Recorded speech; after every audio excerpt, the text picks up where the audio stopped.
That's okay. Logistically, I feel like it was not organized this year.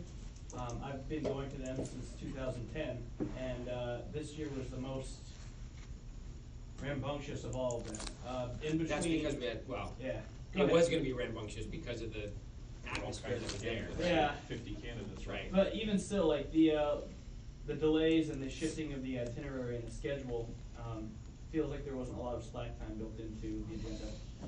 No, well, we took a break, I think, after treasurer, because it was a war.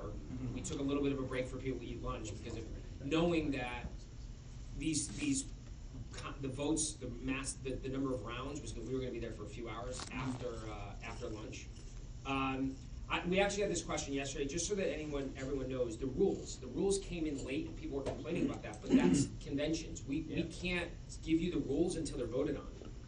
And they're voted on by the body itself. So we kind of are stuck in terms of the schedule, and so that we weren't able to put that out until it was voted on and accepted by the entire body. So that's just one of those little nuanced things that people don't realize. That's why we can't tell you things until, I mean, I suppose going forward we maybe can put out a tentative, but what ends up happening is people think the tentative is the actual, and then they get confused, and so that's kind of where you get stuck. That's it. You guys don't have any questions on the process? JR, it seems to me the candidates that win the convention, that there's not really much practical benefit to it when we have sort of this kind of guerrilla primary. So why have a convention? We're required by law.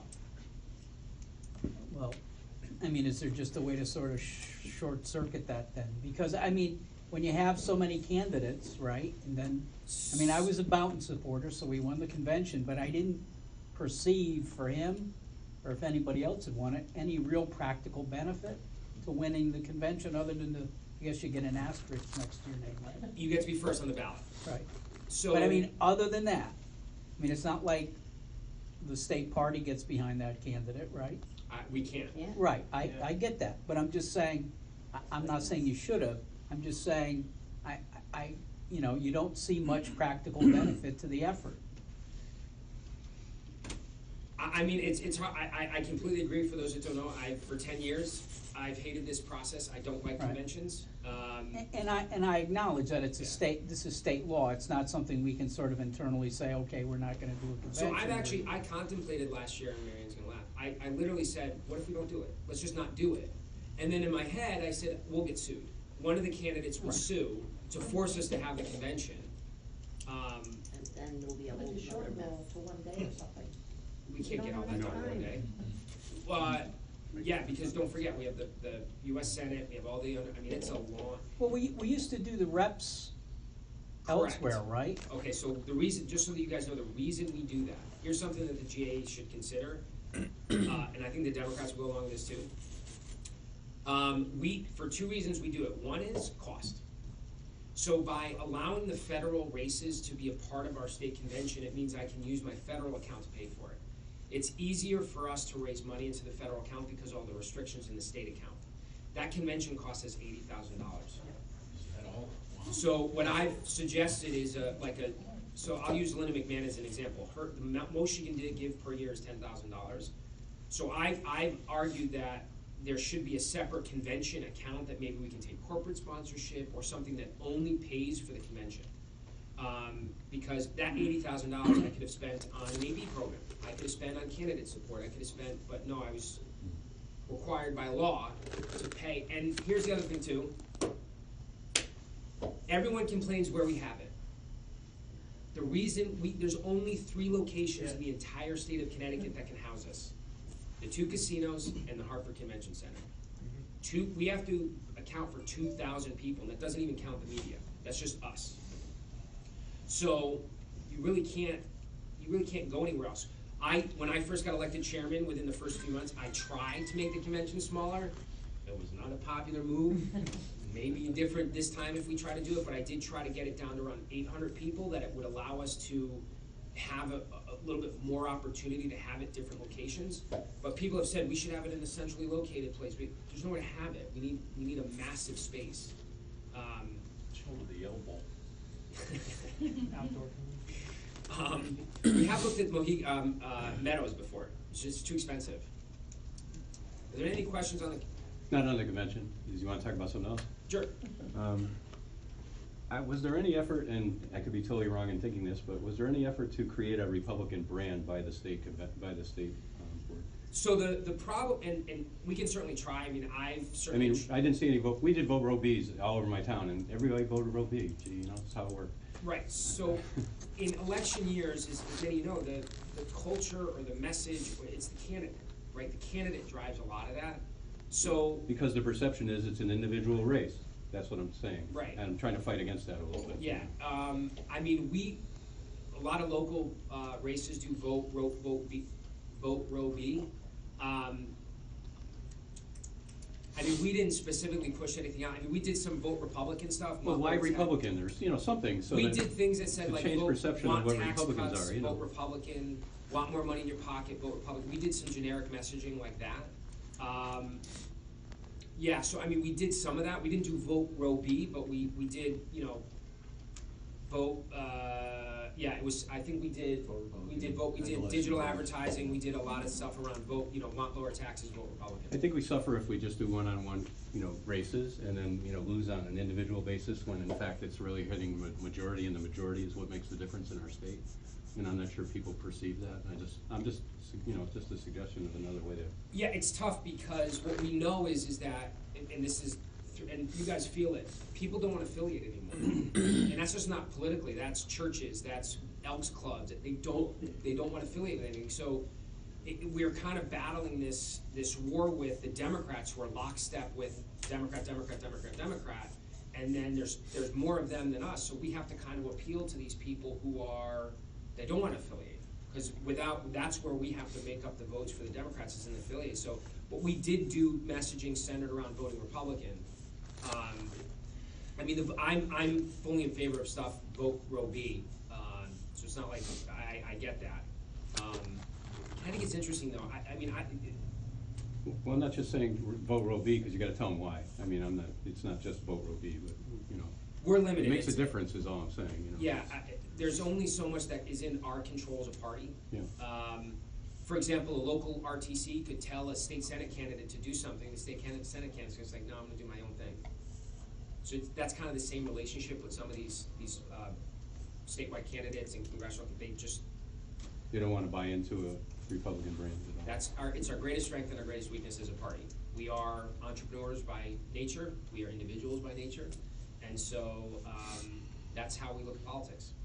Even the people that were doing the recounts, that overseeing the recounts, they said overwhelmingly, almost like, you know, tremendous amount of it was just purely party line votes, no matter what. They said it was incredibly rare for there to be even one person going one way or the other, and the rest was all straight through. In your town? Or? No, in like Stratford and these towns that have done manual recounts recently. That's what the observers were saying, that it's like people vote. So what JR's saying is it's driven by the candidate.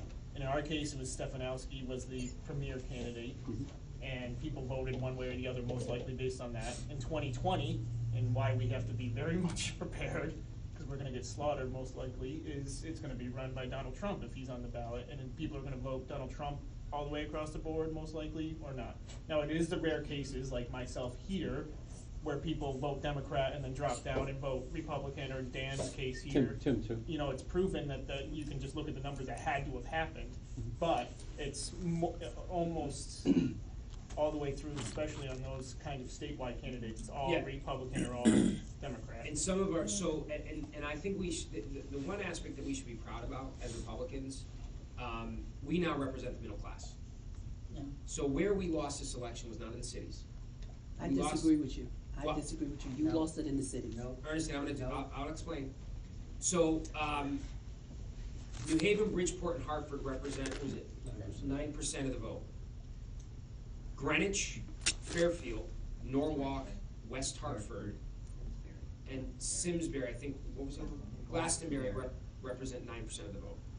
When we're talking as Republicans from a strategy standpoint, Bob lost by 43,000 votes, something like that. That's 100 votes in 43 communities.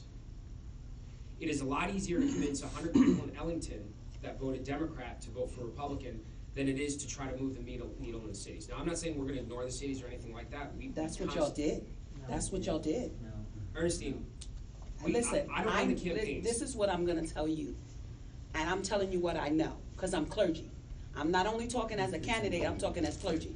You guys blew off churches, not you, when I say you, I don't mean Right, so, but personal. here's the thing, Let me Ernestine. finish, I heard everything you said. Ernestine, here's the problem. Can I didn't finish? run Bob's campaign. Can I finish? As a Republican, and an African-American Republican, and I'm an African-American Latino All of that Republican, matters. I'm gonna tell you, we have meetings set up at church, and I'm not just talking about Bob, I'm talking about other candidates that I've helped. We set up meetings at churches, they blew them, they didn't go. They had meetings with evangelicals, they didn't go, and I'm telling you what I know. Because one thing I'm gonna tell you about clergy, they may pretend to be denominationals and they separate, but we have meetings where we all get together and we all talk. And I can't tell you how many of them said in the inner city that they've set up meetings with candidates, not all of them, and they blew them off. Give me the Because- names. Who are the candidates? Give me the names and give me the people, because I will personally call them, Ernestine, because I am telling you, we do not run our races as a group, we run them individually. And Just that's like what's the Chris, problem, we there's have no nothing- that's unity. exactly because We you're need taking unity as a party. Ernestine, but That's Ernestine. If how you it don't works. have unity as a party, well, guess what? That's why the Democrats are whooping our butt. No, Right. they're. That's why they're whooping our butt. My Ernestine. mom is a Democrat, and she runs in New York City. And you know what she told me? She says, you know what? I admire that you're a Republican. She said, but you know what's wrong with your party? Unity. When I said, my sister also runs. She runs in Ernestine. Virginia. She runs in Virginia. You know what? They did not like her, but they got behind her because she was a Democrat. You get a Republican, we don't like them, we don't get behind them. They went out in groups and in droves to knock on each other's doors to help out each other candidates. We're so divisive and entrepreneurship, business-wise, that we don't do this and we lose. Ernestine, can we get those names and those people so we can follow up with those? Because we shouldn't be. I have to ask the I clergy, understand. I have to ask clergy, We is it shouldn't okay be to ignore ignoring that any information? part of our, and I Guys, agree here's the with thing, the Ernestine, unity. look, we come over data every day. But guess Lin- what? You Ernestine, still needed Ernestine, 10% of the African American, the inner city vote, and you did not get it. If Bob would've got Ernestine, 10% of that vote and You that would've got data, 10%. he'd have won. Ernestine, I'm gonna tell you something right now. I We disagree we with come you. over data constantly. Linda McMahon spent $500,000 in the city when she ran for US Senate. You know how many votes, you know how much she lost 80%. She got the same exact vote percentage that Bob did. What we have to do is we have to have a long-term approach and communication to the cities, but we also have to understand that's not where we lost, because if we focus on that and miss the boat, we could have done 200 votes better in Milford. We could have done, Bob Stefanowski won Greenwich by 2,000 votes. Tom Foley won it by 8,000. Bob Stefanowski lost Norwalk by 6,000 votes. Tom Foley lost it by 3,000. Those are the difference in where we need to focus our energy, because in order to work in the cities, because here's the reality of what the Democrats do in the city. They pay to play. They pay. They pay for that support. They give jobs. You're not breaking into the pay to play. You're not. I've been there when clergy have said, come to our event. Here's $1,000, it's gonna cost you $1,000 to be there. We don't do that. All clergy does not do that. I didn't say all clergy, I'm but just letting you certainly know, 'cause we some don't. do. I ran for state rep. I ran for state rep in Ansonia, Connecticut, where it was the same exact situation, where you had a housing complex that was worth about 3,000 people, and I knocked in that. My opponent didn't knock there. I knocked there. I spent time there. I went to the barbecues. I did all this. I did that. In fact, my opponent, who was a Democrat, voted on the council to close those housing complexes. I got 4% of the vote. So, Do you know why you got 4% of the vote? because I didn't pay. No, I'm gonna tell you why. They say, this is what black people said, this is what they said. They said, we see a Republican every now and again. They really don't care about us. When they do come. Ernestine, this woman that Please won let her that they finish. voted Please for. let her finish. Please let her finish. This is the problem right here. Exactly. This is the problem. You can't speak for a race and a color of people that you know really nothing about. And it's interesting because I get beat up on this side and on this side. Or I'm not beating you up. No. I'm not saying you, JR. No, I'm not saying you personally. I know you. You all right. But I'm just saying, I'm getting beat up on this side and on this side. And as they asked me a question, why did you lose your vote? I said, what black people said to me, Church of God in Christ, because all these other churches come out of Church of God in Christ, by the way. And what they said to me was, we voted Democrats because we never see any Republicans. And I started laughing because then I had to go back and ask my mother. I was like, Mom, why y'all again all Democrats? She said, because we never see Republicans. They never knocked on our door. Because our message is better, but yeah. They didn't know you, JR. Yes, they, Ernestine. I know you spent time there. That's hours, not what I grew up mean. there. I can't, I wish I could I just. literally had a because you don't know what I did. Right. I had a former alderman who was African American knock door to door with me and explain that the woman that they were supporting literally voted to shut them out of their house. Yes, and Didn't I care. agree, because they're doing that now in Brooklyn. But you know what I had to tell them? Because they were yelling at me, beating me up also, but they gave me their money. But what I had to say to them was, we don't see things the way that you see it. I can't explain how, I have to go, this is the facts, here is the paper, this is what it is, here is the history. I felt like I was a school teacher, and I said, this is what it is. And you know what half of them told me? We didn't even know that existed. We never knew that we were part of the Republican Party. We never know this is why they had businesses. We never knew that they actually liked us. We actually think, and I had to tell them that's Antifa, that is not the Republican Party. I know it's like babysitting, but we gotta go back to the grassroots the way the older Republicans did it. I know you wanna do data, and I know you wanna do apps, but the one Republican that did win, I asked him, how did he win? I forgot his name. He said, I didn't listen to the app, I went door to door. He's right here, Dan. Oh. You're the one I talked to on the computer? Oh, no. Okay. Like door to door, you go door to can't- door. Well, the app tells you to go door to door. You know, it was like, I got 92% of Middlefield because we went door to door. So some of the new stuff work and some of the old stuff don't work. And we gotta, you know, we gotta fix this. And I'm like, I got black people calling me names, I got white people calling me names, and I started laughing. Then they said, why are you Republican? Why do you love that party so much? We have to convey that. Ernestine, I completely appreciate that, but it is a very difficult, when you're limited for time and resources, is that what ends up happening is there needs to be a long-term approach to how we deal with the cities. But from election to election, and listen, Bridgeport spent $24,000. They went door, they recruit, they do all stuff. Every year they get the same number. It is a frustrating thing because those cities are failing, the Democrats are failing the inner city community. They don't care. They don't care. And I think what's even sadder is when you look at like the size of the city like Bridgeport, that it gets 8% turnout. So when you're looking at those numbers, we have to make, and I'm talking the difference between the candidate, which is what you're talking about, which I have no control over what they did, versus the party. I'd be more than happy to go speak to those churches and those priests and to the congregations. I've been in New Haven and tried to get and talked about issues about we're Republicans, why we stand for the things that we do. It's not an easy thing. It's not. Of course it isn't. But if we're gonna win, we ain't got a choice. Cause I'm gonna tell you, like I told everybody else in the beginning, I don't know why I run, why I like politics, something's wrong with me. I know. Well, it sounds like it's a genetic defect. I know. Yes. For all of us. And you're a woman. Oh, please, let's add that in there, because that's who we are. Okay, so you seem to be getting at something like coming up with some sort of a brand or something, and you're kind of hedging your bet. You think individuals should be running their races and coming out with their message. And the gentleman over there said, why doesn't the Republican Party have a concrete message that it can put out there in front of people in such a way that the people who hear it recognize that that's who they are? So you're town chairman or vice chair? I'm just a lowly member. No, I didn't know, I just asked. So there's a frustrating part to this process and again, how many people here are town chairman? And I'm gonna get to your point. Okay. I'm not through. Okay.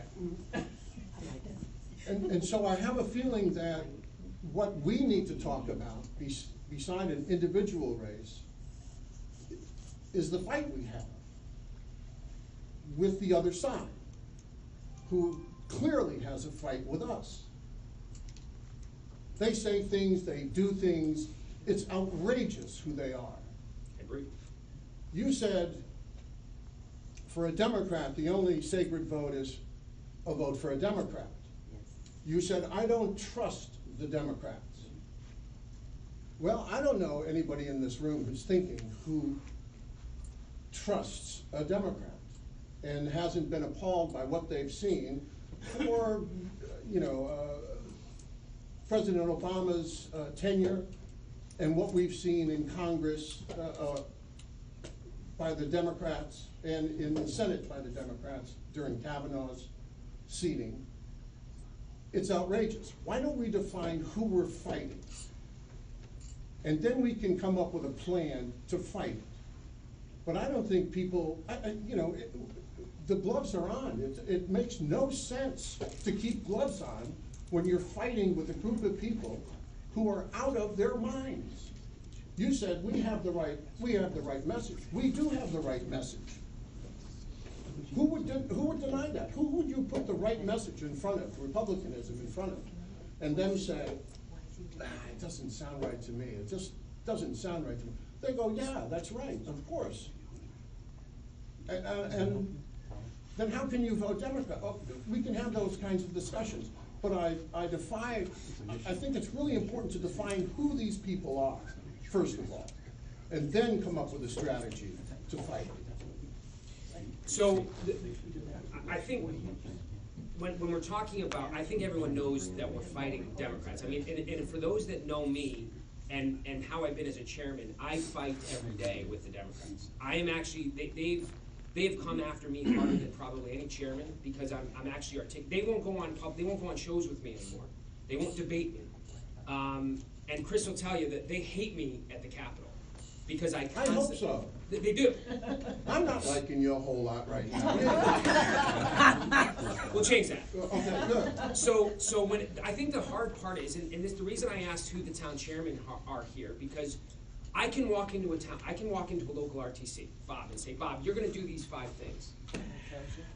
I'm explaining you the problem, and this is what we need to. Right. So it's very easy to say, do this. You can say that, but it works better if you ask. Yeah. Well, no, but my point is I say, okay, we're gonna come up with a strategy. And I say, Bob, this is gonna be our message, this is how you do it, this is what you're gonna do. Now, Bob is the town chairman of his local town. He could say, I don't agree with you, I'm not gonna do that. And you'd be surprised, it happens a lot. It happens with candidates, it happens. So you sit here and as a party chairman, you say, okay, how do I, and you joke, you heard cats. Now, from candidate to candidate, the other issue is a campaign out in Ellington, and the values and virtues that gets that candidate elected here aren't the same values and virtues that is for the Republican that gets elected in Fairfield. They're very different. It's a very diverse. Not very different. They're somewhat different. I'm not sure they're very different. Well, the strategies are different. That's what I'm saying. The strategies are very different in the different parts of the state. Our state is very much like the country. We have a very wealthy section that your message has to be entirely different than it is in Eastern Connecticut. It is. And so I think the hard part is what we try to do is give local candidates and local town committees tactics that they can use to better themselves in what they feel is best for their community. For example, being pro-gun here, good thing. Being really big Second Amendment in Fairfield, it's not going to work. So those are the types of things and nuances that I would never force upon a local town committee in order to win elections. Because that's what we're here to do, is win elections. Right? Everyone wants to win, right? And I think we as a party have to focus on the 80% we agree and not the 20% we disagree. So I think the function of the party is to help give tactics and tools to local candidates and local town committees to better get their candidates and their campaigns in a better position. But it's not working. They're listening to, they're listening to Dick Blumenthal. When Dick Blumenthal says that anyone who votes for Brett Kavanaugh is sanctioning gang rape. Did you see that? Did you It's see that disgusting. piece? And Okay, we responded. So what person can you put that message in front of? Democrat or Republican? And not have them say, geez, you're right, you know, I didn't actually see that, but if that's what happened, gosh, that's a terrible So thing what to are you say. asking? I'm saying define who these people are and then go after them. Not, and I don't mean the individuals, I mean the party. I think what he's saying is that you list out things like that as a way to define. The Democrats have done this. The Democrats do this to the middle class. They raise your taxes. They impose the income tax in the state of Connecticut. They're gonna ramrod holes down our throats whether we want it or not. It's not a long letter. No. But a list of bullet points to say, this is what the Democrats stand for, and this is what we stand for. We're defining what they stand for instead of letting them define it and we react to it. And don't you agree? I think that's what he's saying. And I think they look at it and they say, yes, I really do agree. Gosh. Martinez in New Mexico sat down with a couple of Republicans at lunch with her husband and told her husband, she said, I don't know what they want with me. I'm a Democrat. She's the governor of New Mexico, I believe. And she found out in 2 hours that she was a Republican because she had a decent conversation with a couple of people who told her what Republicanism is. Okay. I've got the $64 million question, I think. Ernestine was saying about the people in those universes, those housing complexes, et cetera. They say they only see Republicans at election time. But the Democrats are already the incumbent. They can see the Democrats all the time because the Democrats are bringing funding for a new rec center or Constituent services. et cetera, et cetera. So what's the point, Ernestine, of a Republican going to that housing complex in July and saying, hi, I'm gonna be running in November? I don't see how we can make that happen. Well, I'm gonna say it like this. I am a Republican, and I hold the events that happen to be for all the children inside of Meriden. And I got to know the people. You're not gonna fix it overnight. I got to know the people. I've spent, before I ran for office, I was 12 years as a Republican working in the field, grassroots. I did what my parents and them did. I did what, without looking at party for a minute, I got down and I was an old-fashioned advocate. And they knew if you messed with those kids, they didn't know what party I was. They knew if you messed with those kids, Ms. Holloway was gonna have something to say. Whether they were black, white, green, purple, and orange. So when I did step on the scene and I said, I wanna run for office, the Republicans said, yeah, we're gonna run you, and then change their mind and put a 76-year-old lady to run in my place. But then, Who's they? I live in Meriden, the RTC Who's they? I'm talking What about. Republican? I'm talking about the RTC. What RTC? No, Yours? I'm from Meriden. I'm talking about the Meriden RTC. So they didn't support you? No, but what I did was, because I was a lot smarter than they thought, is I ran as a write-in candidate, and they said for a write-in candidate, I got 500 and some votes that they didn't even know that people would vote for a write-in candidate. I feel like. So I had to pay my dues, so to speak, and show them that I can play the game, when I shouldn't have to play the game. Because they agreed to run a candidate, and then in the middle of it, they switched it and changed their mind, and they left everybody up in the air. We don't have loyalty. I need to be honest with you. This is Don't put us with a. Well, listen, I could talk about my RTC Yes, all I want to. yes, And you I'm can. talking, I said my RTC. I said Meriden. Listen, look, But I'm gonna say this, if you wanna know, get to know black people and get to know them and not come around just when you think you need to be elected, get in the community. Let them get to know you. Spend time there. Stop in there. It's gonna take a long process. It took me 12 years. Ernestine, can I finish, please? And then what I did was I went and I bought a book. Ernestine, I Ernestine, bought a listen, book Ernestine, and I learned, Ernestine. I learned that guess what? Joseph Rainey, he was a Republican. This one was an African American Republican. This was a Latino Republican. And this is what they did, and this is how they did it. And I introduced them to the Republican history. And once I began to show them that this is who we are, and this is who we was, and this is why we were successful, and this is why we're poor, because we're Democrats, guess what? A lot of them switched parties. Did you win? No. There you go. But guess what? I got 41% of the vote, and guess what? What? As far as a Republican, a new person that's coming in, running against Altabello, it has never been done. What else you got, JR? Good job. And his Thank you. father. Good job. Ed Ford, you know, Ed Ford and his father and some clergy met with Bob. I'm not sure if you Yeah. spoke with them and knew anything that had to do with that, but maybe Ed Ford, his father, and some clergy people that would be involved in some type of. What engagement. happened was, he met with the evangelicals, and it didn't go over well. And what Ernestine, happened when we had our clergy Ernestine, meeting, Ernestine, it didn't turn out well. Ernestine, we have to move on, but one of the things you need to understand, a lot of the efforts you're talking about have to do with what local RTCs are doing within your community. Now, you and I have talked about your local RTC. We as a state committee, or some of the people here, it has to be, those entities that exist within the city have to be the ones working with those groups and doing it on a regular basis. I've talked to all those RTCs about strategies and how to do all that stuff, but at the end of the day, you know, someone who lives in Ellington isn't gonna drive down to Meriden to spend July, and it's just not gonna happen. So your issue is more centered around what's happening in those particular RTCs, and we can talk about that, and then it's a candidate issue.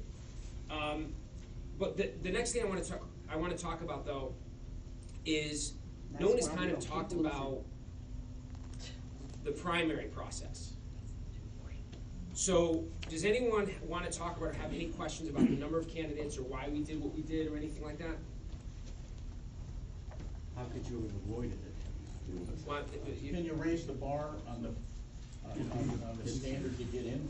Well, it's called open election. Yeah, I mean, It's been coming at us since 1974, and, you know, this is where we are now, and how can we make it better And moving forward? CEP's actually exacerbated the problem because you have candidates who may not have a lot of support, but because they raise the money, they stay in and they roll the dice. And so you end up with 5 candidates for governor, you end up with 3 candidates for lieutenant governor, and it's all because they had the money, right? And the other problem, I think, frankly, and I would recommend this to GAE, is that the CEP grant should be incremental for statewide office, right? So you raise 100, you get a little, so that it's not, you're sitting there waiting for your grant. But CEP has also kind of exacerbated this problem with the number. I mean, everyone told me, why didn't you get them out? Why didn't you get them? Why'd you have so many candidates? There's nothing, and you met our candidates. You think anything I could have told them would have gotten them out of the race? No way.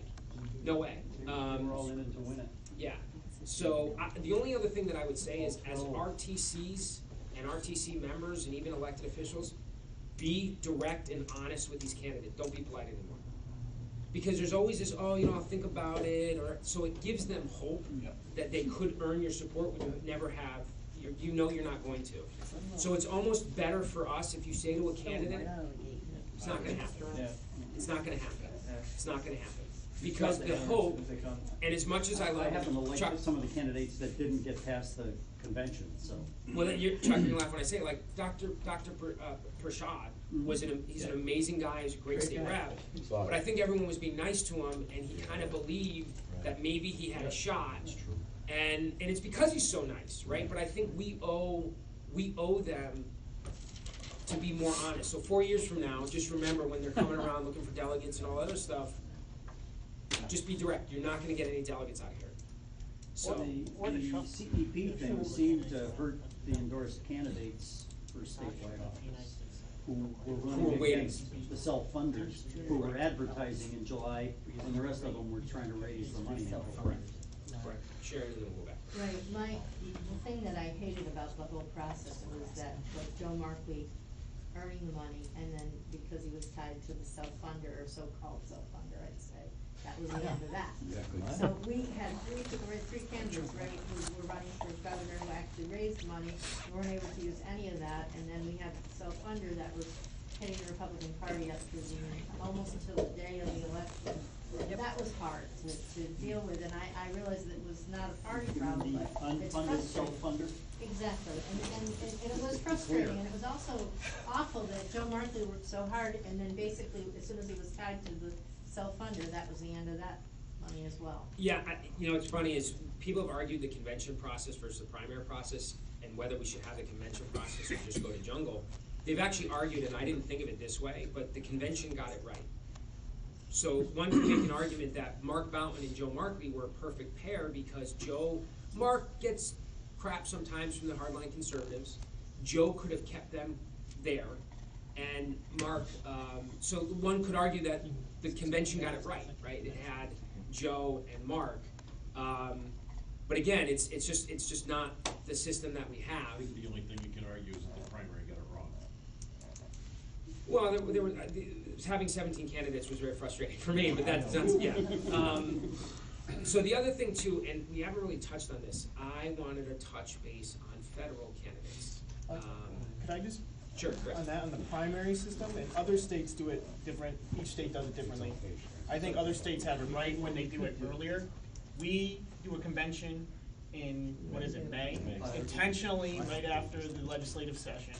And then we do a primary in August, which only gives us 6 weeks, essentially, 8 weeks to get our campaigns together for the general election and coalesce.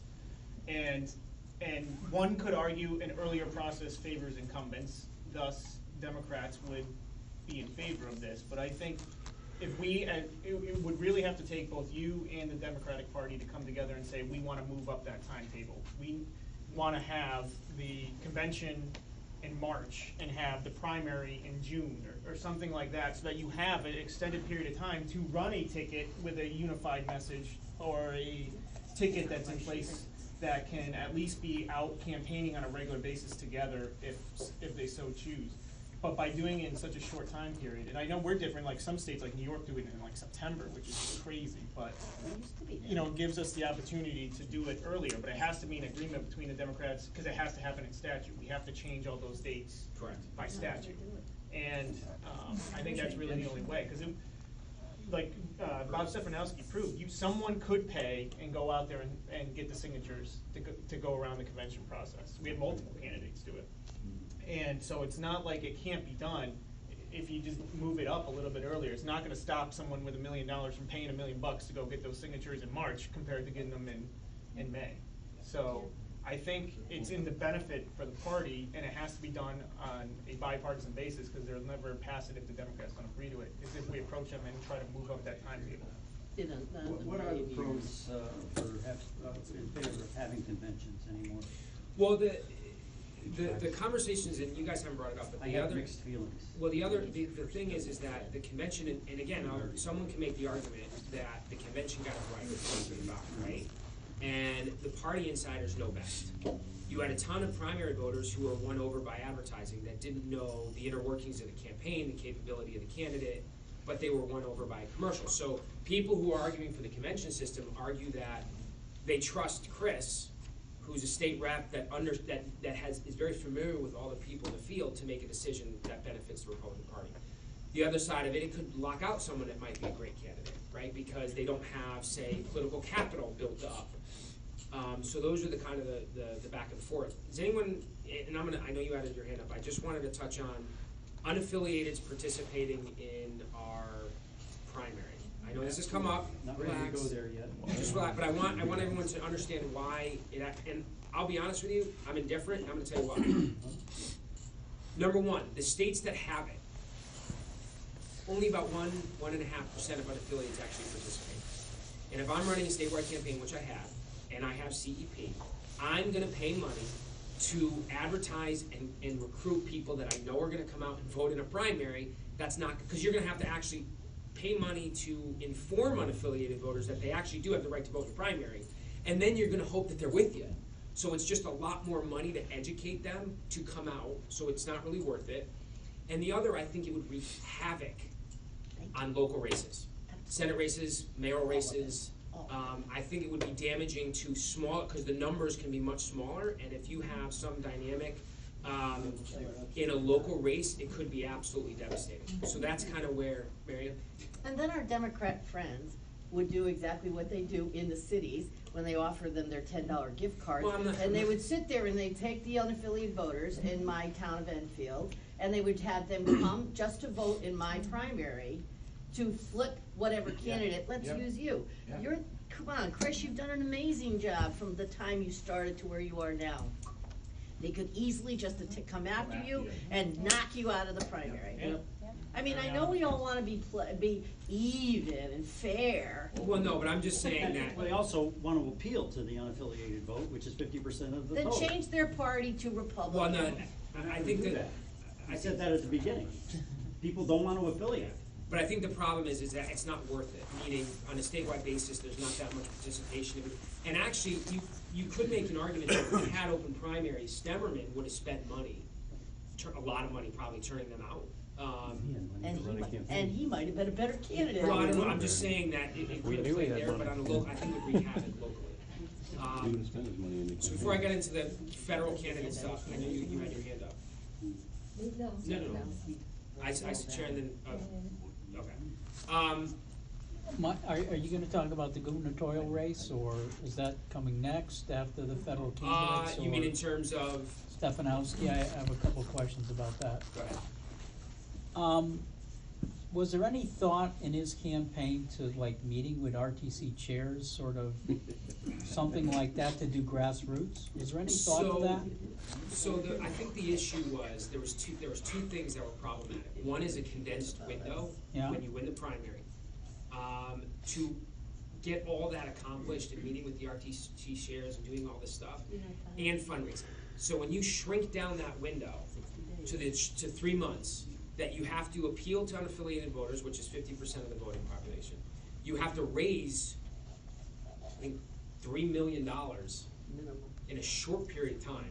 Yeah. When you set a priority list, the RTC chairs, the assumption is that you're there. Now, I will tell you, we at the state party, our efforts did about more than 500,000 voter contacts. It's a terrible consolation prize, but it's the most amount of votes a Republican ever got. Outside of Jody Rowe, who not only got 710,000 votes, she won by the largest plurality of any candidate ever. So that's kind of was a different thing. But we turned out more votes than any Republican ever. We had 30% uptick in participation turnout. So it's a terrible consolation prize. I would rather have had 0 turnout and 1. But understand that we did, all this talk about, oh, no ground game, you don't increase your turnout by 30%. They had one too. There's more of them than us. It sucks. And for those that have been around, I mean, I know that many on the State Central Committee, for those that don't know, I didn't have to do this up here.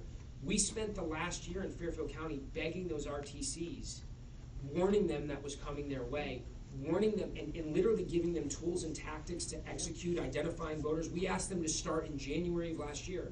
The only town committee down there that really fought hard was Fairfield, and they held on. They held on to their 2 state reps.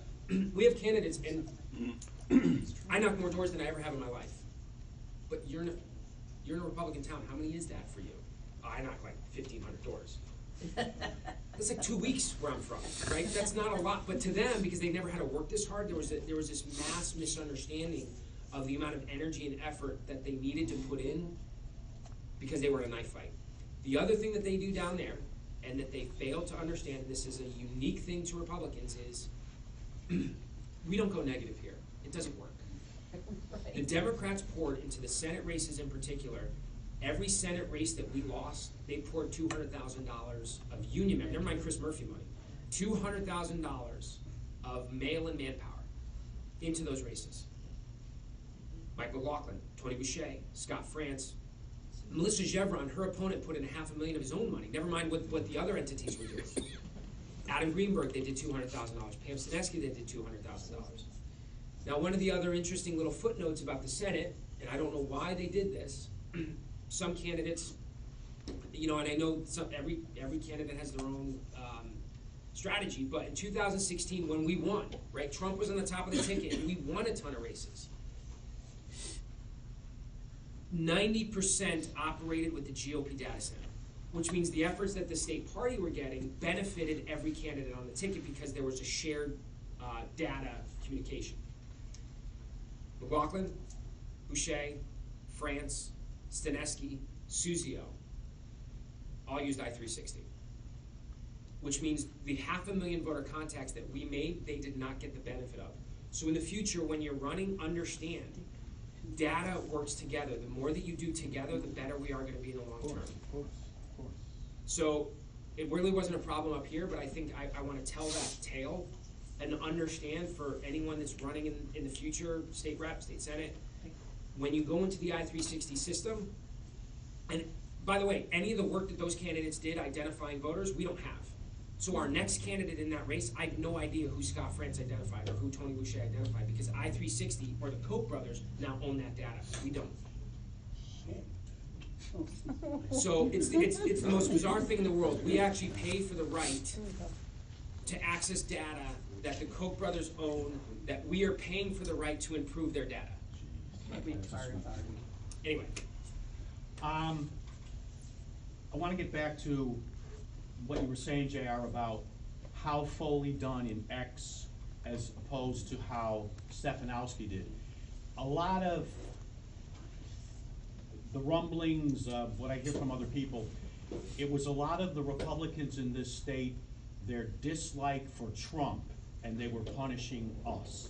What's your opinion on that? So it wasn't Republicans. It was unaffiliated and Democrats who normally don't vote in off years. In off years, Okay. right? So, and we had argued this based on the municipal cycle. What I had told Fairfield County to expect a 10 to 15% uptick in their towns of those voters. I think there was some miscommunication. I think people, because I have said this publicly for a while, but I think now people are conflating. I'm not saying Republicans punished us. I'm saying unaffiliated and Democrats came out that we were never going to win over. Correct. But I think the problem is that in some of these towns, we needed to drive out more of our people, or at least find unaffiliateds that might be able to separate. And it's hard. I think the biggest problem is we're exclusively reliant on our RTC members. The Democrats have those unions, they have these built-in work, they pay. So when we're relying on volunteers, it becomes a lot harder, and we have to work a lot smarter and efficient. So for example, I remember, and this is what frustrates me, I talked to Bob about some of the messaging he was using on, I do not care, and I got in a lot of fights, particularly in Fairfield County, on the eliminating the income tax. It will never work, the math doesn't work, what I told them to do, and the message that I told them to use, was look, maybe we don't get there, but I know right now, there's a single mom in Ellington, Connecticut, or East Hartford, Connecticut, or Derby, Connecticut, Norwich, Connecticut. I'm gonna give her a little bit more money in her pocket to take care of her kids. Nettlemont's not. That's what I wanna focus on, is those families. Instead of just saying, we're gonna lower taxes, Gotta be specific. And I have what I call my Aunt Lisa test, and that's funny, she's a diehard liberal from Farmington, wealthy, right? When I message, I think of her. How can I convince her to vote for us? Not changing who we are, just phrase it a little differently. They didn't listen to what I had suggested, but if you go back to my interviews, I was saying that, and every time I was interviewed, I was repeating the same message, that Bob is looking out for the single moms. But it's, those are one of the frustrating parts about the chairmanship, is that I can scream and squawk and yell, but I'm not the one making these decisions. And that part gets frustrating. It really, really does. Makes you long for the days of John Bailey, doesn't it? But someone else brought it up to me. But also understand too, and I know we have two candidates here. Right now, the Republican Party, in terms of leadership, is a three-headed monster. For those that don't know, it's Herc, me, and the Senate. The Herc runs their state rep races. The Senate is, so those two are the main people that operate. I play second chair. I literally sit here like someone in the corner, and when Leonard Themis or a candidate says, I need you to do X, I go do it. So that's kind of where some of the dynamic, I don't think a lot of people understand. We offer help, we offer infrastructure, we offer support, we'll pay for things, but a lot of the strategic decisions it all boils down to what Leonard Themis and those caucuses are thinking. So it's a lot to manage. And part of that is because we're on the ground in each one of those Correct. districts. So Correct. we know a message like here in I plaster Republican on everything. We have more Republicans than Democrats in Ellington. But if you go to Windsor. Fairfield or Guilford or somewhere else, you're never putting Republican on anything you do because you want to build a personal brand that gets somebody in there to say, okay, I'm voting Democrat, but gosh darn it, I love Laura Bush, I'm jumping down and I'm gonna vote for her. That's the type of differences that JR was talking about. That's why Herc and the Senate Republicans are literally on the ground in each one of those districts, making that messaging and making those decisions there. It's not fair to put it on the state party saying, how come you didn't do this or that or the other thing, because you gotta have that overarching brush. So, and I'll take this approach for those that are on RTCs. The state party builds the road. The candidates are the cars, right? They have to fill up gas. They're whatever direction they want to go in. But the other thing is, I look at the RTCs like franchises, where you're a franchise owner. You put in the energy and effort. We're here to supply infrastructure, support, anything you may need to make your franchise successful. I think a lot of times people think that the party or state central can go like this, and every town chairman does whatever we ask, or just go whatever way. You build the roads, Correct. you put billboards up as well? We did put billboards up this year. Digital too. I didn't want to do it, but we did. What did the billboards say? Want lower taxes, vote Republican. Pretty simple. Simple is better. Yeah, want more money in your pocket, vote Republican. Tim over here. Oh, Tim, sorry.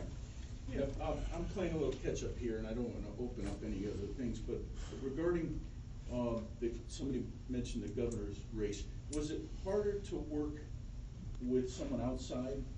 Was that harder to sync with them? I'll be very honest, I think Bob was great.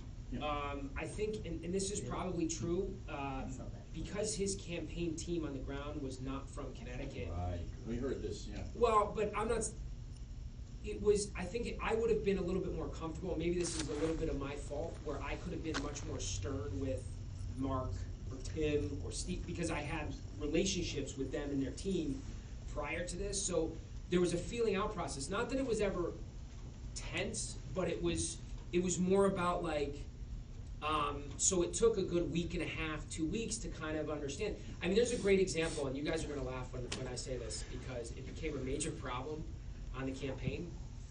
I can't believe I'm telling this story. Bob wins. I literally talked to his campaign manager on Thursday, and for those that don't realize this, State Central is, everyone always thinks we're not flush with cash, but we get some money. And I said, hey, I know you guys are struggling for lawn signs. I'll put the order in now. Send me the artwork.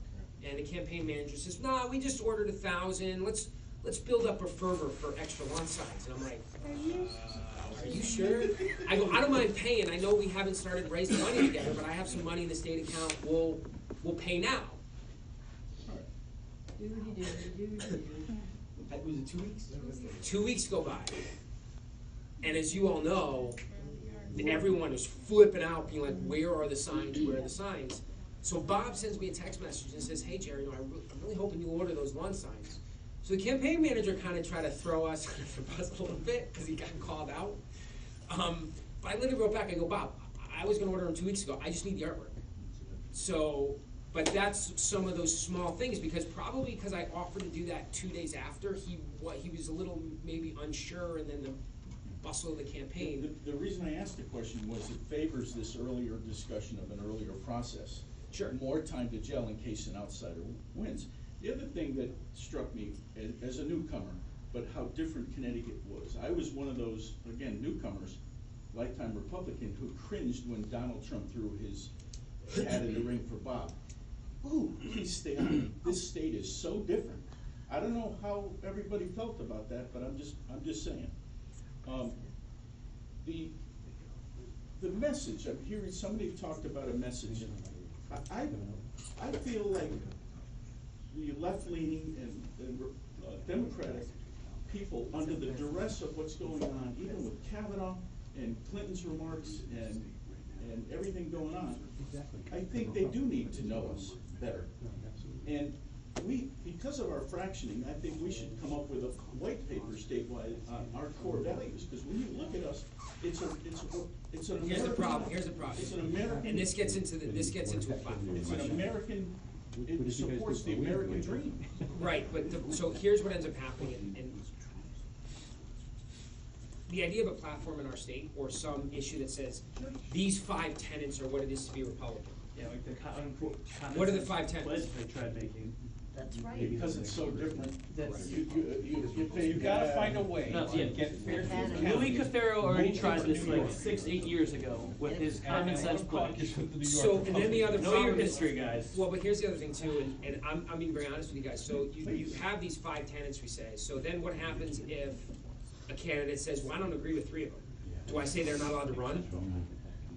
Right, what do? Now what happens is the press goes to the elected officials like Chris Davis and says, hey, the party said these 5 tenets, do you agree with them? And then they go to the senator. Don't and agree then with they- them, then how can you run as a Republican? That's right. I guess I recognize that there's, the Tea Party, this side, this, or how do we bring together?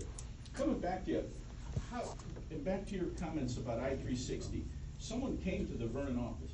By the way, I'm not the harshest critic in the room tonight, and I wanna thank everybody for their wonderful input on behalf of this state. Vernon, we had a wonderful experience there, but at one point, a group came up to teach the I-360, and I told Megan, I'm loyal to you, you tell me what to do. And there was confusion there, so I shared that with you. I don't know how that got organized. I'm throwing it out there, but the house to house, I gotta tell you, I enjoyed it, and I know how important it is. Yes, Marianne? So I had the privilege of a 24-year state senator, and I had 2 freshman state reps. And that's not counting the fact that I also think that anything, Chris, I believe you're part of me. I hate you, I feel that you're part of me with Carol and Scott over in Windsor Locks and Tammy and Bill Szymanski. I mean, I think of them all belonging to me, and I felt this loss was very personal to me, okay? But let me tell you how difficult it is to take a 24-year senator and ask him just to give me his message, just to get Carol Hall, please, it's not that I wouldn't say to her face, to focus on the all, to take Greg Stokes, who is in a horrible district, and please understand, I didn't expect to lose the other 3 districts. I expected to lose 1. And Scott Storms, who busted his butt, Windsor kills him because they're black over there, no offense, but they are, and they're not gonna vote for Scott. Okay, but when we worked with Herc, and I tried to work with the Senate, it's difficult because they're not the same. And when you have a state senator who voted for illegal immigrants to get school funding, or you have other people voting to get rid of the electoral college, if you really wanna focus, guys, focus on the bills that they passed. When the bump stock issue came up, and I begged Carol Hall to stand on the marble floor and take a video when this happened and complain about the fact that we are literally we voted against it because we didn't want Sharon, who has a bump stock in her bedroom closet, to now become a felon. That's what this was about. And the Democrats attacked people Sharon, search her time, please. on specific issues, and I couldn't counter it. I tried. When people say doors, there's a difference between knocking and talking. Messaging. And talking. I send Chris out to do doors, and he did. I have candidates go out and do doors, and I did 50 doors today. You know what my next question was? How many did you actually talk to? Actual talk to, yeah. And that's They getting did harder it. and harder, by the They way. don't answer Yeah, the that's door, right. they don't answer the phone, they look it on their Cox cable and they don't recognize the number. I'm telling you, as a chairman, I had people in my town committee basically tell me 2 weeks ago, I have not done enough to bring Republicans to my table. So, Marion, that's actually one of the items that I want to close on, is that we can kind of talk about some tactics that can help town committees deal with that. But I do want to touch on, in case it comes up, is the federal races, right? Before we go any further, I just kind of want to bring up I know it's going to sound odd, and I've been criticized for this, and fair enough. I don't recruit candidates to run for federal office. The reason I don't recruit is because I am not gonna waste my time. I mean, I'll have conversations, say, hey, are you interested? And if they say no, that's it. Because I'm not gonna convince someone who doesn't have the fire in their belly to do the work, raise the money, that they need to run. And the reason being is that we're dealing with all these other candidates, all these other things going on. I don't have the capacity, nor does my staff, to be running someone's campaign that I convinced to run, because that always just ends up bad.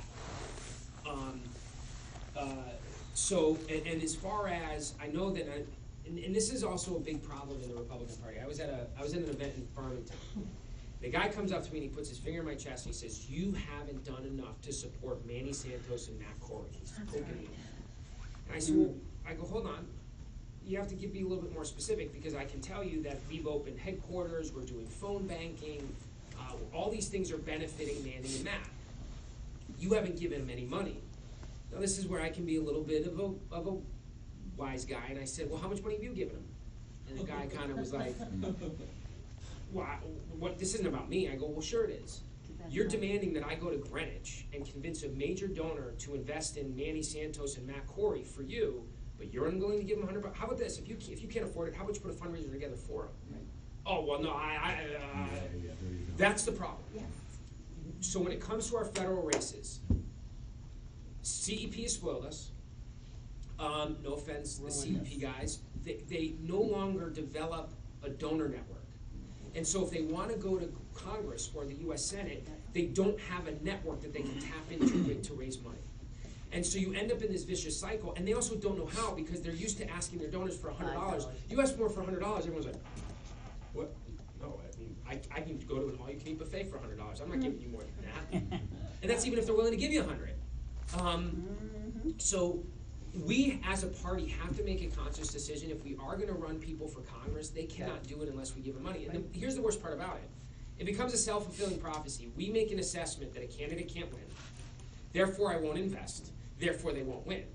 So because we make that predetermined decision, we will never gain any traction. Our candidates will not. And here's what the message it sends to the next candidate. I'm not doing that. You don't get any support. Right. And so right now, we're in this vicious cycle where the Democrats, and it's kind of a joke, right? So we are very fiscally responsible. So we look at a candidate, that's not a solid investment. I'm not going to throw my money away. Democrats who are bad with money are like, sure, take it. You're going to win. And so that's why it's true though. That's kind of how, because they're so fiscally irresponsible, they do things on a whim and who cares and whatever. That goes back to Problem, my, JR, it's just a different version of an old problem. But I just want to kind of address it because I know there's a lot of this stuff bubbling. but there's a perfect example. I've got a 24-year state senator. Folks, I'll be more than happy to show you his donor list. It will make you cry. He doesn't have one. Do you know how hard it is for me to raise his money? I do it. Not him, I do it. So, and I'm not upset that the whole Dan Perskepsky thing and all that stuff.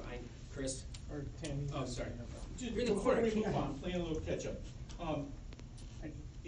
So I felt as a newbie that in the stress of what's going on in Washington and politics and smear campaigns, when people got to the polls, they didn't know us, and boom, they pulled the lever. That's where I was going with that. Some way to get them to know that Republican ideals are pretty phenomenal. They support the American dream. Some of you know my eight kids, powdered milk, hand-me-down clothes from the church with 8 kids growing up. Now I own a business, put 2 kids and my wife through college, enough of me. But that organization, keep an eye on them. And have you heard of urbancure.org? Long-term strategy, we need to get them here in our inner cities, because they are big supporters of the Republican platform and understanding that the Democrats aren't in some of our voters' districts. Just long-term planning, I wanted to share that with you. So the other thing too, when it comes to like the messaging and communication, well, I mean, we're limited with resources. I don't have $1 million budget to be communicating constantly, so we can write a white paper, but where does it go? Right? Here's the thing, there's some town chairmen in this room, so we send out plenty of emails. I mean, those that are on our email list, we send a lot of emails. Does anyone want to guess our open rate because we use You MailChimp, can we know see it. exactly how many people open our emails, which I don't town know the chairman. You wanna guess the percentage of the number of town chairmen, to your point about communicating and having a message, you wanna guess how many town chairmen open the emails, percentage-wise? 15. 1%, 3%. 23. It's about 12%, but that includes state central members that have they have about a 66% open rate, that drives that number up. So, to the town chairman. All the time. Oh, God. State central members who are participating. Well, it's just That's the wonderful. open rates. I can't tell you whether I do or don't. I'm busy running a business. No, it's fair enough, but I think the hard part is because so many people do own a business and we're constantly relying on volunteers, we do a lot of work that sometimes, the town chairman doesn't see it or whatever it may be. The other thing too, and Rebecca's gonna laugh when I say this, I'll tell you, there's two things you need to know as town chairman or state central members, or even people that get our emails. If you forward it and someone unsubscribes, you unsubscribe. So just so that you know that, it's true, because you're forwarding your email, so, and often it's constant, that happened to you too, didn't it? It just happened to me. Yeah, it just happened to me. I called Rebecca or contacted her because I wasn't being contacted. She says, well, you disavowed it. I said, no, I didn't. She says, well, you must have forwarded your email. So the I other said, that's thing- exactly what I did. Yeah, just delete the, Does that work with other people's emails too? I mean, No. I would imagine. I wish it did. And the other thing too, and this is Rebecca and I always laugh about this. We have one state central member that literally does it every month. Just say that you missed the email. Whenever you're like, you didn't send it to me, and we're like, we're gonna check. How was this communicated, this? We sent an email to the town chairman. Okay. So we left this up I to. didn't get one. So, I But you're heard not a from town another chair. town. It was town chairs No, and but what I their mean guests. is nothing was ever forwarded to me as an RTC member, so. Well, so what we said on a call was that it's up to the discretion of the town chairman. So To send it out? to who they wanted here. Meaning, so if a town chairman wanted their whole it was entirely up to whatever the town chairman wanted. So, it was funny, we had a state rep that said, I didn't know about this, and he has 9 chairmen. No one called them. Or told, go ahead, Chris. I only found out about it a couple days ago, because Jerry sent it, but that's. Sharon sent it out, that's how I got it. Yeah, so, that's fine, because we just put it together a couple days ago, but back to the federal candidates, and back to, you're mentioning about like someone like Prasad Srinivasan, would have been an ideal statewide candidate for United States Senate. Yes. Especially in a year against Chris Yes. Murphy. And people may not like to hear this, it's because he was a moderate Republican and had a voting record that proved that he was a moderate Republican. And a great he story. had an incredible story, Yep. and he had an incredible network. Run them against Not just here in He wouldn't Connecticut, do it. but nationwide, where he was raising money. And there has not been a doctor's office that I've been to since that they haven't said to me, oh, that's too bad about Prasad losing. How the hell do they even know who he is? But he had that whole network of all the physicians across the state. They're afraid of the money. They're afraid to raise the money. And they're afraid to raise the money, and it gets to that next point of why we're not supporting like a Manny Santos or Matt Corey. Because believe it or not, if we gave Matt Corey $1 million, Chris Murphy would have raised $16 million. Yep, that's true. Because they have their networks, A and he already machine. had a war chest of $8 million. So even if we gave Matt Corey $1 million and gave him something to play with, they would have just flooded him nationally with even more money. Yep. Until they prove to that point. But then once you get to that point, we've had races in 2012 and 2010 where we had incredibly competitive candidates for Congress in the 5th District and Congress in the 4th District, whether it be Dan DiBasella or Dave Cappiello in the 5th, where we had Henry Kissinger flying in George W. Bush to do fundraisers for him. This was only a few years ago. It's not like the Republican Party's gone away, just a couple of years ago. And we still lost because when we raised the money, they outraised it on top of that. And they had the incumbent war chests that they can get from Washington and feed everything else into it. So that's part of that vicious cycle that we're facing, is that even when we get behind candidates, it's gonna be incredibly difficult for us to move And past. understand, our margins in most of these races is not massive. No. We're not, Right. we're not losing, we're losing by 1-2 percentage points. So it's not like, how many, what is it, like 14 of these House races were under 100 votes? Yeah. Something like that. Finish your sentence, in Connecticut. And Matt Corey lost? He didn't point at that billboard that says, lower taxes, vote Republican? Because they don't, that wasn't the reason they voted against him. No, they had me do an advert. It would seem as though there would be a better message than that. And I understand that that's a concise and a good message, which kind of, hallmarks what Republicans are about. But I would prefer something that would have people talking. Things that say Hartford, Waterbury, New New Haven, and Bridgeport. Bankrupt? 40-year Dem rule, period. Or put up that white paper on what republicanism is. Who's gonna read it? And put one of those little Chairs of the state central. things No. on it that allows you to take a picture of it and go to a site. I don't know what the iPods world is about, but there's a thing that you can take a picture of and then access that message. I would prefer they not be able to read it, but still have the white paper up on the billboard. So we have just so you know, we have a website called WeWe.vote that has a lot of the details that you're talking about that we do put out and promote and things like that. I think, and listen, we do a lot of studies and research. I get training, we get training constantly about the effective ways to communicate short messages. I understand what you're saying. The other thing too, and we're gonna get into this in terms of how RTCs can better communicate and identify unaffiliated voters that vote with you and how to communicate with them. I think the problem is in today's society right now, we are in a ADD world.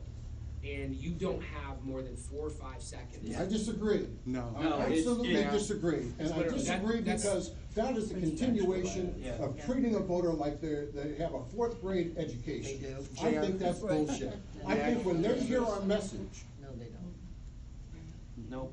If I could actually, sir, Nothing else has worked. Nothing, all the contracts in the Sir, world. just, you know that 2 years ago, we had the most success we've had in over 30 years, right? Just 2 years ago, we had a tie in the Senate and we had 5 seats. I mean, so you can't, right, so I understand, we are not in this desperate situation. We lost a lot of races. Jesus, Mary and Joseph, we're not in a desperate situation. Well, the state is. The state is in desperate need of help, but the point is what I think that I'm making is in the party, 2 years ago with President Donald Trump on the ballot, we made gains in the House and the Senate of historic proportions. The Senate hasn't been tied since the 1800s. And so we lost in areas of wealth that don't care about Hartford. Hartford's a mile away from them. We won middle class Connecticut. Okay, I'm sorry, I understand what you're saying. I only bring up that message, just to say, there's 1,000 messages that could be made. And instead, you come up with this idea that, vote Republican, lower taxes. And I'm saying, that does nothing for a Republican driving by, I wouldn't think. I don't know anybody nobody came into my office and said, geez, did you see the message the Republicans put on the billboard? No. Well, I didn't want to do, but billboards aren't actually effective use of money, but I was forced to buy They it. could be, they may be, but instead, there's no message. So listen, I understand the frustration, all of us are frustrated. We take this very seriously. We don't act on hunches, right? We are trained by the RNC on what works, the language that works, where the trends are. I'm one of the first state party chairmen that hired a digital director because online content is all going video, which is, if you follow us on social media or if you get our emails, we put out a ton of video content, short little videos for people to watch about a Republican message. And the fact, what we've done digitally and how we operate now is being modeled for other states to use. So, I mean, I understand your point. I was forced by a donor to do billboards. How many people drove on the highway today? Can anyone name a billboard they saw? Same with newspaper advertising. How many people read the newspaper today? I drove on the highway yesterday. Can anyone name an advertisement they saw in the newspaper? I only do because I said they wasted so much money. Coca-Cola took out a full page color ad. Yeah, me too. I'm like, so, I saw one I that said understand your journalism. point. It's hard to communicate in today's environment because everything is so fast and we're competing across so many platforms. It's hard. Just to follow up on that, what I would have preferred in the 52nd district was, instead of a palm card, a 4 item palm card with a nice picture of Sam Belsito with his grandchildren or whatever it was he did. Or for many people who are running, that they put out an actual white paper saying what they stand for and letting them know that they stand for it too. It's a masterful way of communication. Speak up, they're not gonna. And I don't see anyone doing it. I don't wanna interrupt. And there's the message. I would much prefer to see that than a billboard. Sir, let me say something, 2 things on that. One, white papers are great, people don't read them. JR is absolutely right, we live in an ADD political culture. Sir, let me finish, please, okay, let me finish. This is the problem. When you go on Facebook and you do Facebook advertising, they have a data point called 10-second video views. If you get 25% of your people in a 30-second video who have gone to 10 seconds, you've done something good. That's because people do not have the attention spans to read a long, drawn-out white paper, no matter how articulate it is. There you go. It sucks, but it's true. We have the analytical data that we should proves treat For them them, as you fourth refer them graders. to your So website. I guess and they- nobody's they're watching really YouTube, interested because in I reading know it. those videos are more than 15 seconds. But the length doesn't matter, it's the viewership, Chris. Yeah. So, no, actually, Chris, actually, it was Mr. Tallman. I forgot, sorry. I have to remember what I was saying 10 minutes ago when Brendan started talking. White paper. Hillary Clinton spent over $2 billion to lose. The fact that we focus on, we didn't have this money, it's like, if you work smarter with the money you have, more efficiently, you should be able to do more than what the Democrats do. Because like you said, they just, here. Focus on what we need to do. Figure out what messages we need do more. work, and you're saying you have all this data. But Trump won by doing the unconventional, the never heard of, like, oh my God, he's doing this, oh, he could never win with that. Well, but We see, got- Trump we gotta- actually didn't do anything different. Trump did exactly what Barack Obama did. And he used a lot Hope of and data. change, make America great again. I'm not talking about the messages, but the way he went into areas that they thought he's never gonna win because. That's right. Well, he didn't win in standard states, but he's going to smaller states, smaller electoral college vote states where he could pick up.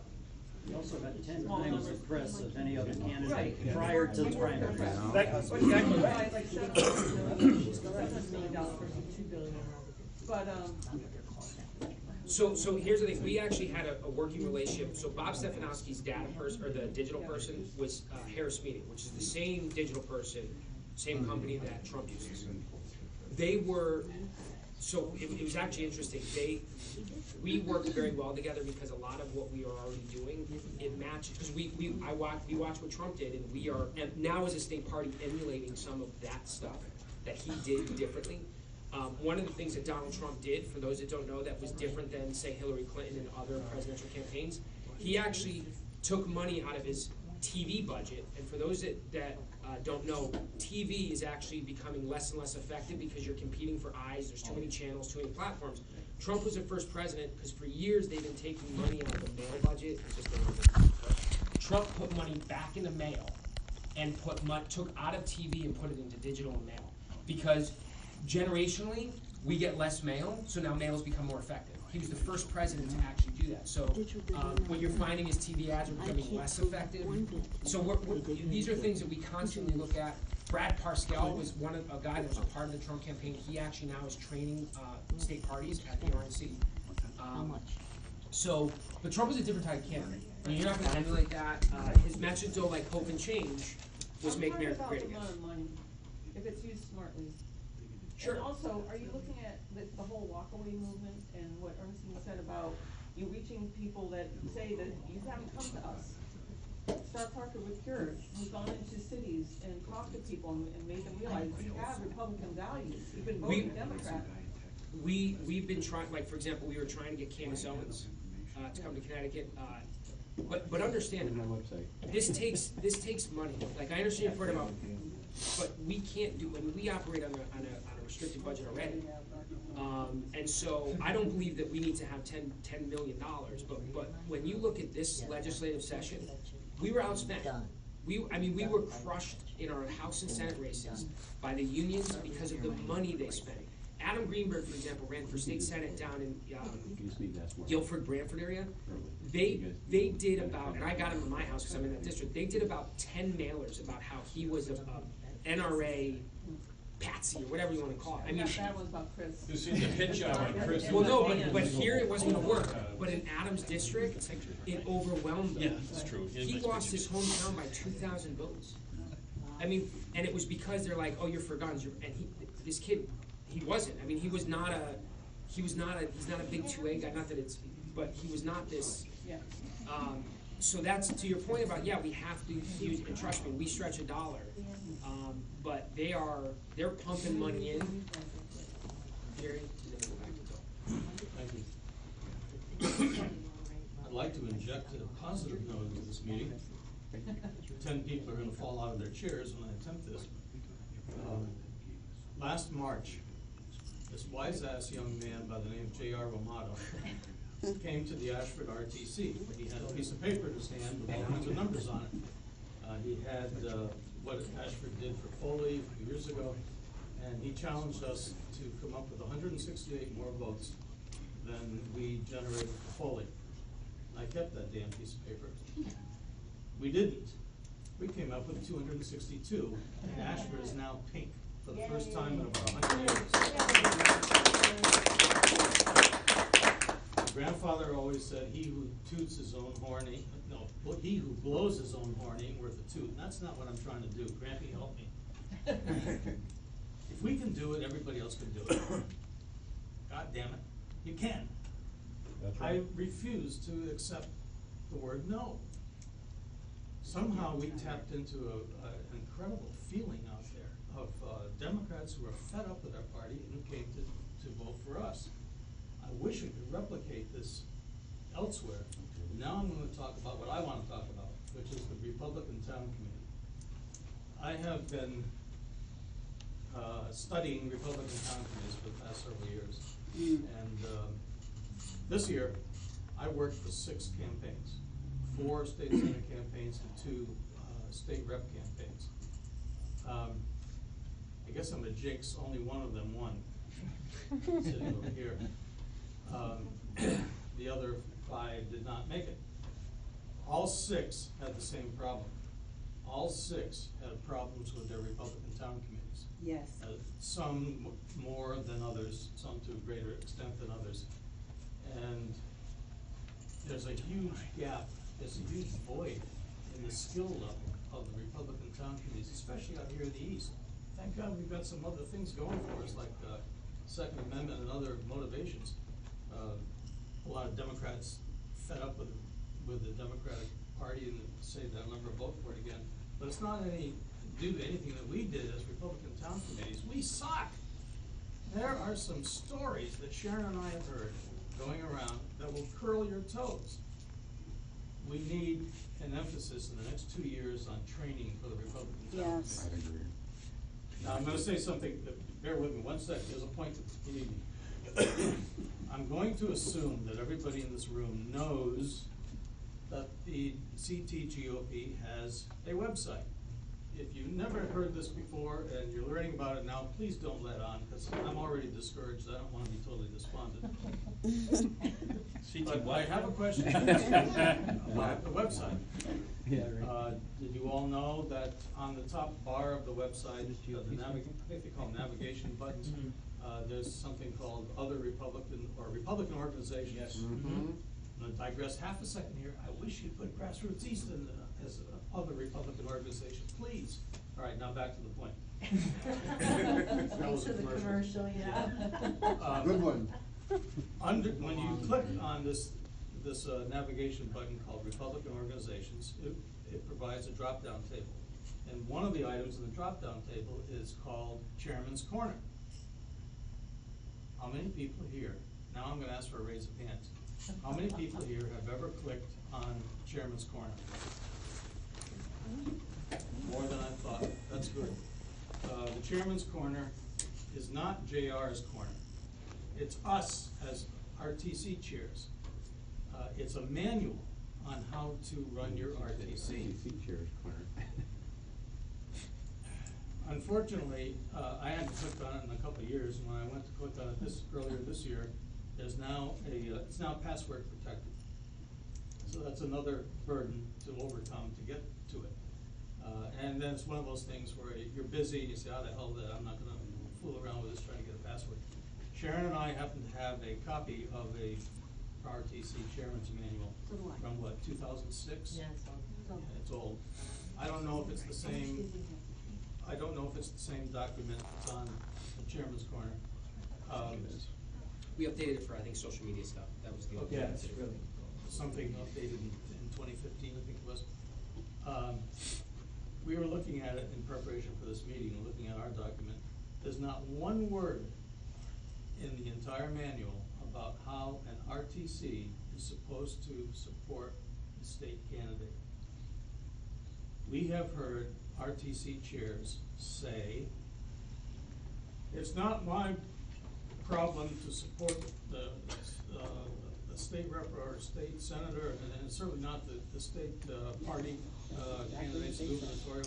If they want a lawn sign in my town, they gotta come out and put it up Purpose of the themselves. organization said that. And we're sitting there, Municipal what races. is this? Municipal races. It's to It get just strikes Republicans us as elected. dead wrong. Yeah. I would like to encourage the party to come up with some training, seminars on how to run an RTC, and maybe even have to update that manual.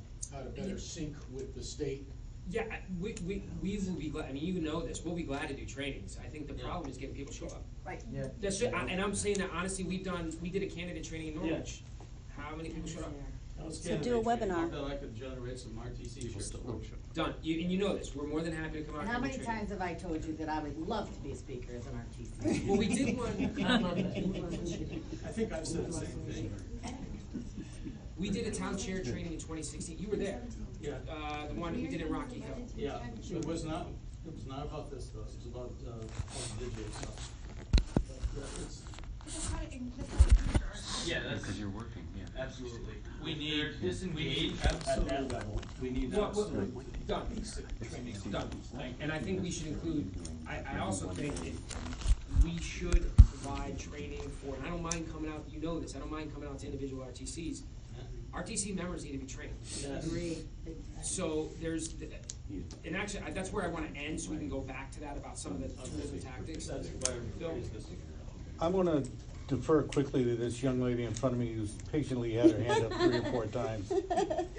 Oh my gosh, okay, thank you. Well, I agree that there should be training, for the chair people. I'm considering becoming a chairperson for Tallinn, but I have absolutely no resources or nowhere to get anything. So the reason why I came here today is to learn a little bit more about how I can participate, but also to say that how are we trying to engage younger generations so that there is a sustainability in the Republican Party. I'm gonna, when we do the tactics, we're gonna talk about. So I'm definitely interested in training, and that's one thing that I was gonna recommend. Who can I reach out to help me with this? Because I don't know what the mandates are, or, what happens. Yes. Yeah, okay. I would really like some help from anybody from the group.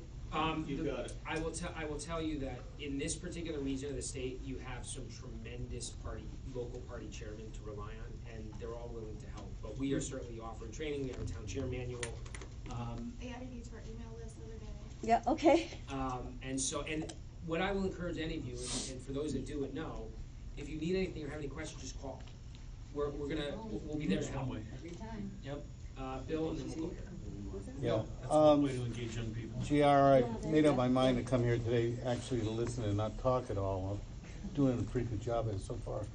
There's been a lot of publicity in the media and on the newspaper about our regional headquarters and our participation. Would you just touch on how many we actually had, what the delay may have been in getting them open and up and running? So, we presented Bob's campaign a plan the Monday after the primary with offices to be open. I had not signed any leases yet because, and this is, again, it's hindsight, maybe we should have, but I didn't know what each candidate wanted to focus on. I didn't, Mark Mountain may have had a different field strategy than Tim, so we basically prepared a document about where we thought we should target, as well as the offices we wanted open. For those that participated, as you know, we were looking for about a month, we were looking for possibilities to not only partner up with RTCs where we take over rents, or just basically pay half the bills and start doing this stuff. I think we waited about a week because we hadn't heard back. And then I just started signing leases. And we just started doing it. But I will tell you that we did, and I'm very proud of, we did 500,000 voter contacts in 2 months. On volunteer efforts, yeah. There was no, Wow. yeah. So that's significant. There was also, and I think part of the delay was, and I'm not trying to disparage Bob.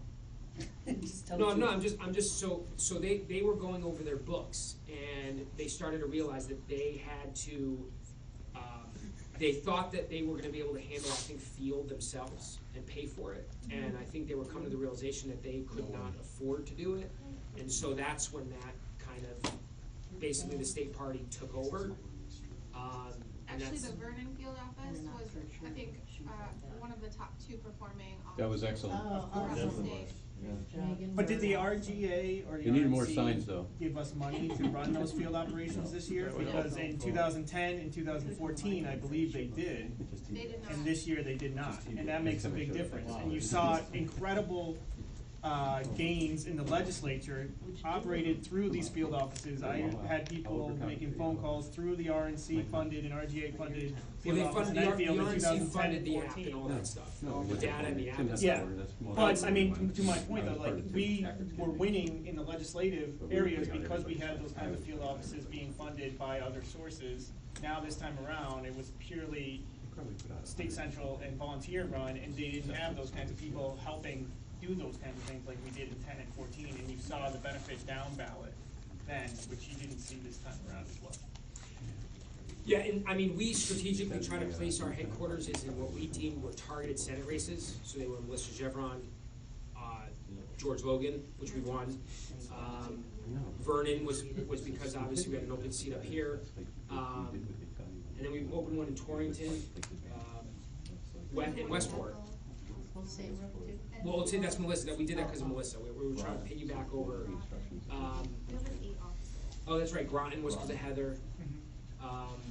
So, yeah, we did not get any. The RGA pays basically for TV ads, but the RNC, they were, and understandably, focused 100% on Congress. They were all spending all their time and resources. That was the other thing too. I got a lot of flack for Trump not coming to Connecticut. It had nothing to do with being afraid of Trump. This is what a lot of Trump supporters don't understand. He would have been wasting his time here. We all recognize that if the Democrats got control of the House and the Senate, he'd have been impeached. It'd have been a nightmare for Republicans. So we never really put a request. We knew he wasn't coming anyway because there wasn't any targeted federal races.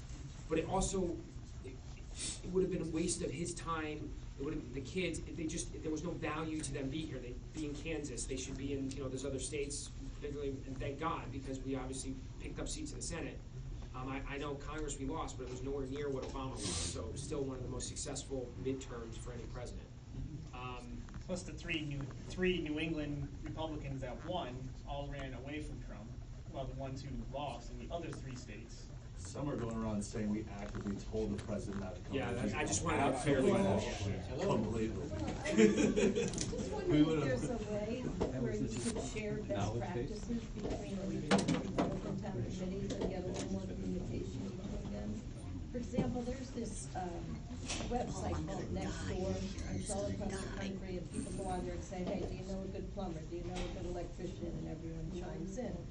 So, I mean, if there were a way where someone could say, hey, we have this issue, have you had a similar issue, how did you handle it, or we need a consultant, and then people could they could respond. If they don't, they could say, maybe that's not exactly the app, but it's just some way that we can share. So we don't, even regionally. we try to do that, the problem is true. Because it's not a so town chairman change, and so then it's another thing that we have to monitor. So what we always offer is, if you do have that instance, call our office and we can say, call Marion Turner, she had that problem. Call Jerry, so we'll kind of direct you. But in terms of reform, I think we had a town chair Facebook page, but no one was going on it, and then the players constantly change. There's 169 town chairmen.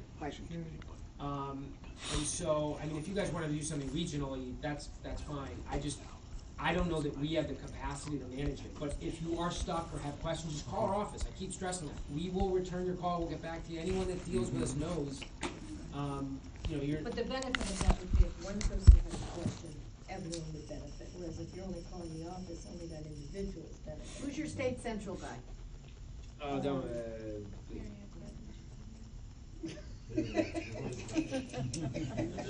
So I'm just, you know. No, I understand, it's It's just. an active thing, you're not waiting for a state central update, you know, it's just something that, you know, you might get one message per day, and as I say, maybe you choose to read it, maybe you don't, but it would just be a learning experience from other people, it's all ongoing anyway. Whatever. I mean, again, like I said, we've done Facebook groups before, but then what ends up happening is the town chairman that's the administrator is no longer the town chairman. Get them on. And then you Now, can't. Well, put every member of the RTCs on it, not only the chairman, put everyone who's. That would be Oh, yeah, yeah, yeah. You know? And there'll be just one more email that people won't read because they're getting. I'll defer over there and come back. Okay. And Lisa, I sent you back a. Oh, okay. As a town Thank chairman you. and a state central guy, and I've been a chairman for 12 years, okay? One of the things that I find about, why do people join your town committee? Why do people join your church? Why do people join Rotary? Why do people join the Elks? Because they want to be connected, right? So what do we have to do every day? We have to go and recruit. And you can ask Chris, and you can listen to my counterpart over there. I am constantly talking to people to be on my interested list. And when I had the privilege under Chris Healy, no offense to you, but we got rid of them, they were second VPs. And I had half of the second. And those town chairmen, and I still have some of their emails, they come and go. I'll send out a blanket email and say, hey, this is going on. In my seventh, I speak to the chairman, ask them constantly, and I've pulled in East Windsor. I've made you part of my team. But I do not talk to the end user, which is the town committee person. I talk to the chairman, because it's the chairman's job to speak to their people, not mine, not JR's, because you're stepping on the chairman's feet. You need to give the chairman this feeling of they're growing their team. Now you come to my town committee, they kick the living shit out of me on a daily basis. We do. And please understand, okay? This election for me has been brutal. I am really struggling with it because I worked, and my town committee worked, but you know the problem with our town committee? They have jobs. They go to work in the morning, and they get home at 6 o'clock at night, and then I want their butts sitting there doing signs or phones or passing out literature or knocking the door. And you know what they're doing? They're taking care of their kids. They're doing their laundry. Stop blaming our town committee members. You're here on a Sunday because of your passion. So what really bothers me is that we want to puke on our feet, but we forget how hard we work. I have 75 people on my town committee. I have a total of 100 people that I play with. I have 200 people on my interested list. Those are people who just maybe showed me a bit of interest, and I toss them on this list, and I talk to them on a regular basis. And I just tell them stuff. You can ask Chris. I beat the crap out of my town committee. I tell them stuff because I need them to do it. And my emails to my town committee are not, please can you help me when you get a minute? It's, I need you to be here now. So please understand, it's hard work being a chairman. But I got told during my town committee meeting right after the election, I had one of my town committee meeting people stand up and say, you're not doing enough to get Republicans in this room. And I took it personally. Because truthfully, I feel like I'm doing enough, but maybe I'm not. Maybe I need to go more to those doors. Maybe I have to go find those Republicans who switched, because your office sent me a beautiful list of people who switched in Enfield to become Republicans in my town. You know what I did with it? Nothing. You know why? I ran out of time in my life. I could spend every day, every minute being a Republican chairman, and I don't have a job because of it. My business is gone to crap because I have put all of my energy to be part of them. So please understand, everybody. It's not because Bob Hurd doesn't want to do a good job, or Lisa who's saying, hey, look, I want to play. My business Let me cards in. are great, Mary. You're welcome. The thing is, we work with people who have jobs, and they go to work every day. So if you're not hearing anything, let me put you on my interested list. This guy over here, he's my counterpart at State Central. We make a great team. He gets emails from me, go online and do this. Or I already did it for you. The point I'm making is, he's taking a beating right now. We need to help build our team. Yeah, but you know how we build our team? We have to do it. We have to find the Rotary members, the Kiwanis people, the whoever the hell else you find out there who wants to join our club, our church, our way of thinking, our way of being. So, Marion, that's a great segue. Social events. Well, so one of the things we're offering, and I actually was talking to a couple people today, because we're talking about how to get new members, how to get some new life, new energy. So one of the things that we suggest is, you know, you could take a Saturday, and you could show up at a random Republican's door and say, I just want to introduce myself, I'm on the local town committee, you should come out. Do a Christmas party that's not a fundraiser. I will encourage all of you to understand this. Do not, and I mean do not, let their first interaction with you be an RTC meeting. Yeah. Yeah, That's do right. not. Yeah. Yep. Unless you come to mine. No, I know you may grumble when I say this, but I was talking to Erin Stewart today, and she's the same thing. She has some she needs to get some new blood on her RTC. So she's a big football fan. I had suggested do a Sunday, come watch football with the mayor, and only invite younger Republicans. Yeah. Things like that that you can do. Chris, that might work for you, right? I don't know if you're a football, but something like where it's like, hey, come hang out with Christina and watch football. And you literally just hang out. Get to know us. Yeah. The other things, and I know Marianne, civic events, food drives. I think Avon did a great, was it 2 years ago, you did a great, was it a food or a coat drive? I know you guys, coat drive. Do these food drives, coat drives, go plant flowers at the senior center. Make it public, issue a press release, I tell wanted them. to do a breakfast with Santa, but I couldn't get people to work it with me. You know? Well, but when you ask people to come and give, it's a little different than showing up and working, so in that case, maybe it's better to do a food drive or a coat drive. Right now, Thanksgiving's a little too short notice, but Christmas, do a Toys for Todd drive. And you announce it as the Republican Party, and it gives the general public and your town to know that you care about them, and you care about people. That's what it's gonna be, breakfast with Santa, bring your toys. Thank you. Thanks, JR. I Oh, got thank you. another meeting I have to go to. Appreciate it. Because it's Sunday. Um, And I do want to say thank you for that Vernon Victory Center. We appreciated having it, and you guys killed it.